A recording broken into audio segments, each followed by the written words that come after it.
So, me and Giton escape with Eumolpus on this boat.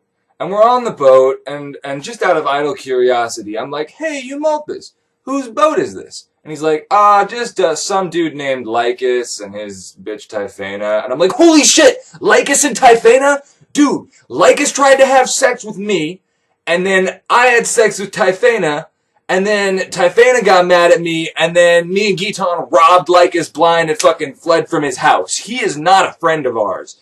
And Eumolpus is like, okay, what do you want me to do about it? I'm like, okay, here's what you do. You tell him your grandpa is sick, and you need to get dropped off early, and we just get the fuck out of here. And Eumolpus is like, no one's gonna believe that. No one's gonna believe me when I say that. Plus, they're gonna see you when you get off the boat.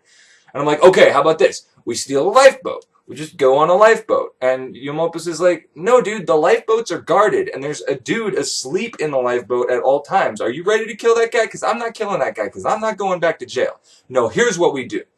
We shave your heads. We shave your eyebrows. We shave your beards. We put you in blackface, draw some scars all over your faces, and pretend you're my slaves. And I'm like, dude, that seems like really uncomfortably racist. And Eumolpus is like, what other option do you have? And I'm like, you know what? Okay. So he hires a barber, and the barber shaves off all our hair, but it turns out that it's actually a sin or a bad thing or whatever to shave your head on a boat unless there's going to be a storm. I didn't know this. I don't know rules about boats. I mean, why do you have all these rules about boats? Boats are basically just wooden cars without wheels that are on water. They don't have superstitions about cars. You could totally shave your head in a car. I mean, good luck. You probably die, but nobody's gonna, get mystically mad at you. But there's this guy who's seasick on the boat when this is happening, and he's vomiting over the bow or the stern or the mast or whatever the fuck that part of the boat is. And he sees us, and he's like, oh, hell no. And he's mad, and he'll come back later. So anyway, then they shave our head, they put us in blackface, and they draw scars all over our face. And I'm still really uncomfortable about this. And then Eumolpus makes it even worse, because he goes in the morning to Lycus and Typhena with us. He brings us, and he's like, dude, guys, I had this dream last night where Priapus, the god of having a boner all the time, told me that we could probably find Enclopius, that's my name, by the way, on the fucking boat. And Typhena is like, oh my god, I had a dream last night where Priapus told me that we could find Giton on this boat. And I'm thinking, what the fuck, Priapus? You're the god of having a boner all the time. You would think, of all of the possible gods in the Roman and Greek pantheon that we've pillaged, Priapus would be on my side. Like, I'm pretty much the god of having a boner all the time.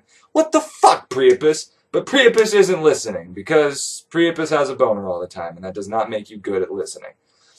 So, they decide that they're going to search the boat for us. And just then, that sailor who saw us last night comes in and is like, dude, I saw some guys getting their heads shaved last night on the boat. And Lycus is like, oh my god, no one gets their head shaved on my boat. And I'm thinking, seriously? That's really a rule. That's not just this thing this crazy sailor saw.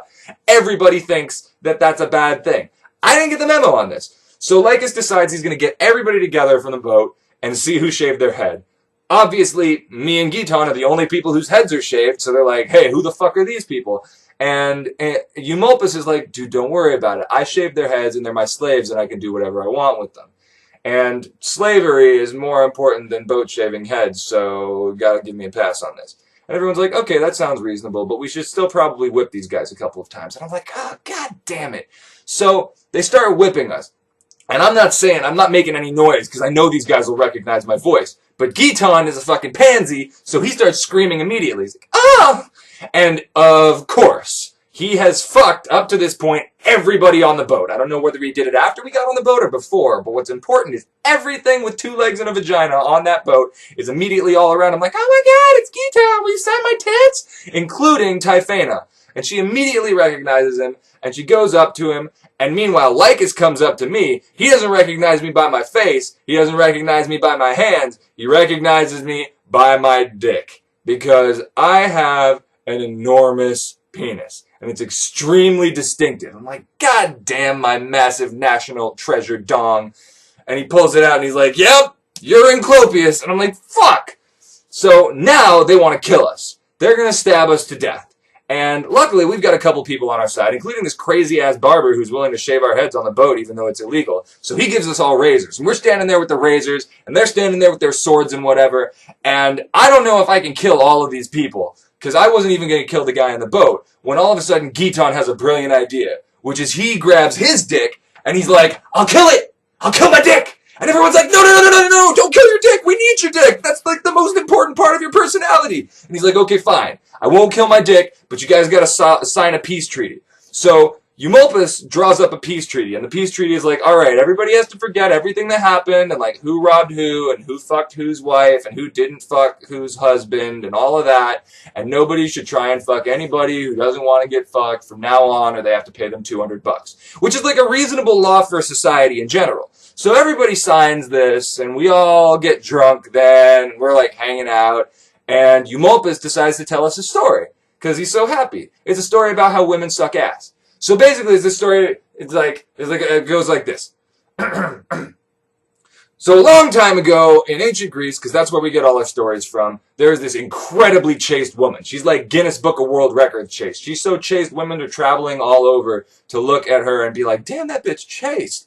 So her husband dies, and as is the custom, she hangs out at his grave, not eating anything and beating her boobs in the hopes that she'll die along with him of starvation. And everyone's like, no, stop, including her servant, who's there starving to death with her, so she has a good reason to get her to stop. But she will not stop. But at the same time, there's a soldier in the graveyard who's charged with guarding these two crucified criminals to make sure that nobody buries the bodies, because that would be really bad. And he hears this chick crying, and he goes over, and he's got a big jug of wine, and he's like, here, have some wine. And she drinks the wine, she gets super randy, and they start banging. And they're banging and banging and banging and banging and banging and banging, not for just one day, but for days and days and days. And the soldier is using all of his money to buy food, smuggling back into the crypt, and they're closing the crypt so it looks like she's dead, but really, they're just banging on top of her husband's dead corpse. So this happens for a while until, obviously, somebody grabs one of those crucified criminals and buries him. And the soldier comes out and he's like, oh my god, I'm in so much trouble. I'm going to kill myself because I can't be faced with the law or whatever. And the woman's like, no. You're not dying. Your penis is too important to my life. Here's what we're going to do. Take my husband's corpse. Put it on the crucifix. Problem solved. And that, my friends, is a story about why women cannot be trusted.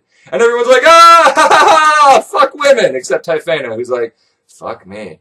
So I go away, because she's making out with Giton, and that's making me really uncomfortable, because I thought we weren't going to do that anymore. And I'm back in my room, when Lycus comes in, he's like, hey dude, I know we're not supposed to try and have sex with each other, and I'm like, damn right we're not supposed to have sex with each other, and he's like, I'm having sex with you right now, and I'm like, no, get away, and I punch him in the face, right as Typhena comes in, and that gets her randy, especially since she sees my super distinctive dong dangling down there, and so she starts getting up on me, and I'm like, no, dude, I know you're crazy now. Like, I don't want to, there's a rule about dicks and crazy, and I don't want to be involved. And she's like, fine, I'm going to scream. And so she starts screaming, and her servant comes in and gets really mad at us because she thinks I'm raping Typhena. And I'm like, god damn it, why does this, what the fuck?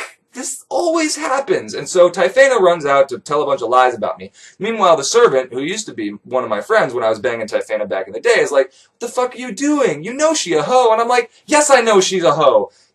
Don't you give me some fucking credit, huh? And so, meanwhile, Typhena goes and tells Giton, and Giton tells Eumolpus, and Eumolpus and Giton come in to yell at me. And Eumolpus is like, what the fuck are you doing? Don't you know she a hoe? And I'm like, yes, I know she a hoe. She was trying to bang me. And Eumolpus is like, oh, hell no. So he calls everyone in, and he's like, dudes, you signed a peace treaty. Number one rule of the peace treaty. You have to pay someone $200 if you try and bang them. And everyone's like, oh shit, where are we gonna get $200? But it doesn't matter, because then a storm starts happening. Probably because I got a buzz cut, because the ocean is apparently really particular about hairstyling. So Lycus is like, dude, this is probably your fault, and then he gets swept away by the wind, and he dies. Typhena escapes with all of her servants, and I think that me and Giton and Eumolpus are all going to die, but Giton does the sexiest bit of storm-related emergency maneuvering I have ever seen, takes his belt, ties him and my hips together, and he's like, dude, if we're going down fucking. And I'm like, fuck yeah. But it turns out that's not necessary, because a bunch of fishermen have come to try and loot our boat, but then when they see there are people on the boat, they decide to be friendly instead. So they pick us up, and they take us to an island, and we start going towards this city called Cortana. And we see Cortana from far away. It's like the first city that ever was in Italy. And we're like asking our guide, dude, what is this city about? And he's like, okay, if you are decent, moral human beings, you want nothing to do with Cortana. And we're all like, go on. And he's like, there's nobody with kids in Cortana. And I'm like, go on. And he's like, everybody there wants to take all your money and have sex with you in either order. And I'm like, holy shit. This is a city composed entirely of me. Dude, let's go! But first, let's make up a lie about how rich Eumolpus is. So Eumolpus is like, okay, I'll tell him I have a long-lost son, and then there was the shipwreck, and I've got all this money and slaves everywhere, and I'll act real crazy, and you guys can be my slaves. And I'm like, sure, I used to work in a dungeon, whatever. So we start going over there, and Eumolpus is like, while we're going, why don't I read you a poem? And I'm like, oh, fuck no. So I fall asleep for about an hour, during which time he just raps about how Rome's going to die for a really long time. And then we're at the city. So, I don't know, it was sort of like a cryogenic freeze in spaceflight or something. Get a poet to go along with you if you want your journey to go really fast. So we get into the city, and there's a bunch of fortune hunters who show up. Fortune hunters are basically just dudes who find rich people and then try and inherit all their shit through lascivious means. So we see these dudes, and we tell them our story, and they're like, shit, yeah, hang out with us so we can rob you and have sex with you, maybe. And we do. But that is a story for another time.